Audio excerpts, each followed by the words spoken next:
আল্লাহর যে বান্দা সূরা মুলুক নিয়মিত তিলাওয়াত করবে, আমল করবে, কঠিন কিয়ামতের ময়দানে এই সূরাটি তিলাওয়াতকারী ব্যক্তির পক্ষে আল্লাহর কাছে ঝগড়া করে তার পক্ষে সুপারিশ করবে।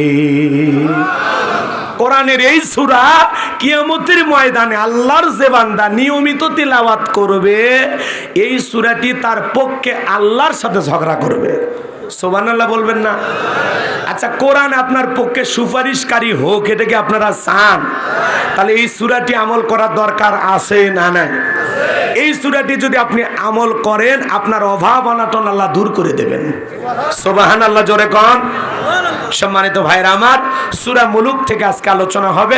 জবান ছেড়ে সবাই একটু আমার সাথে পড়ুন, আউযু বিল্লাহি মিনাশ শাইতানির রাজিম, বিসমিল্লাহির রাহমানির রাহিম।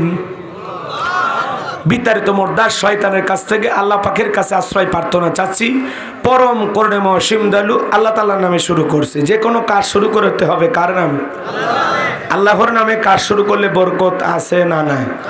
জোরে বলেন আছে না নাই?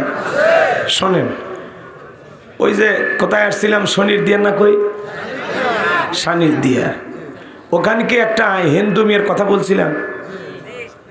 আন্দাজে জি কইন না, মনে আছে কি না বুঝে জি করবেন। বলছিলাম কি ঘটনা?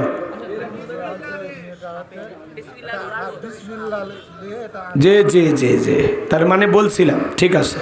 এদিক খেয়াল করেন, মুসলমান হিসাবে, ইমানদার হিসাবে আমরা যে কোনো কাজের শুরুতে স্মরণ করব কাকে? আল্লাহকে স্মরণ করে যদি কাজ শুরু করি, সে কাজের ভিতরে বরকত দেবেন কে? কল্যাণ দেবেন কে? রহমত দিয়ে ভরপুর করে দেবেন কে? তাহলে আমি আজকে আলোচনা করব সূরা মুলুক থেকে। আল্লাহ পাক বক্তার শ্রোতা সবাইকে এই কথাগুলো শুনে যেন আমল করা তৌফিক দান করেন। জোরে বলেন আমিন। আমার কোনো জ্ঞান নাই, জ্ঞান দেওয়ার মালিক কে?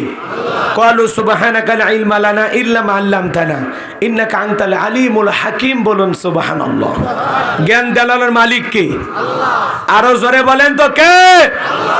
সম্মানিত ভাইয়েরা আমার, আমার আল্লাহ রাব্বুল আলামিন বলেন, তাবারাকাল্লাযী বিয়াদিহিল মুলকু ওয়া হুয়া আলা কুল্লি শাইইন কাদির।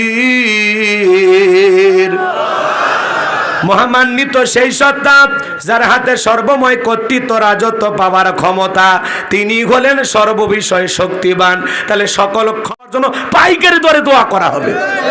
মানুষ দিবি, আমাদের নিতে আপত্তি আছে, আপনারা দেন, আল্লাহর হস্তে দেন, আল্লাহ দেওয়ার তৌফিক দান করেন। চলেন আমিন। কথা বলবো সূরা মুলুক থেকে। বলেন কোন সূরা? সূরা মুলুক পবিত্র কোরআনুল কারীমের ৬৭ নাম্বার সূরা। কোনো ভূমিকা দেব না। রাত গভীর হয়েছে, 12টা পর্যন্ত আপনারা নড়াচড়া করবেন না। 1 ঘন্টা কোরআনের মহব্বতে দিতে রাজি আছেন তো ইনশাআল্লাহ? কারা কারা থাকবেন না 12টা পর্যন্ত হাত তোলেন।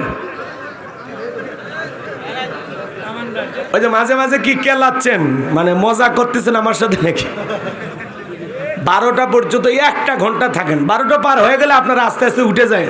আর আপনারা যত তাড়াতাড়ি প্যান্ডেল ফাঁকা করবেন তত তাড়াতাড়ি আমার দোয়া করতে সুবিধা হবে। 12টা পর্যন্ত ধৈর্য নিয়ে কারা কারা বসে থাকবেন 2 হাত তুলে একবার বলেন ইনশাআল্লাহ।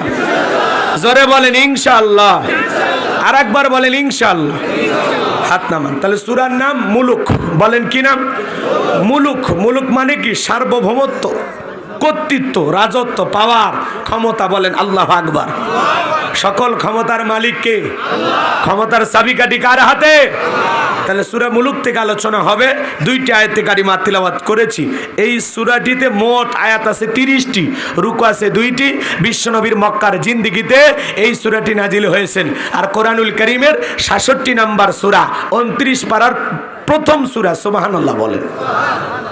আমার ভাইয়েরা, এই সূরাটি যদি আল্লাহর কোনো বান্দা নিয়মিত তিলাওয়াত করে, আল্লাহর যেই বান্দা নিয়মিত তিলাওয়াত করবে, তিলাওয়াতকারীর জন্য আল্লাহ রাব্বুল আলামিন কবরের সলজবকে সহজ করে দেবেন।